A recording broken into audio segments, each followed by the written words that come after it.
Dito sa linangan, isa sa mahalagang natutunan ko ay ang kahalagahan ng role ng isang artist sa pamamagitan ng pagbibigay ng kamalayan sa tao sa mga issue na kinakarap ng ating lipunan.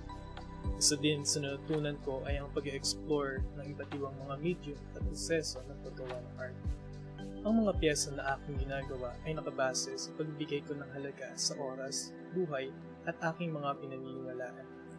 Karamihan ng aking mga piyesa ay patungkol sa paniniwala ko sa Diyos, ano ang katangian niya, at kung sino siya.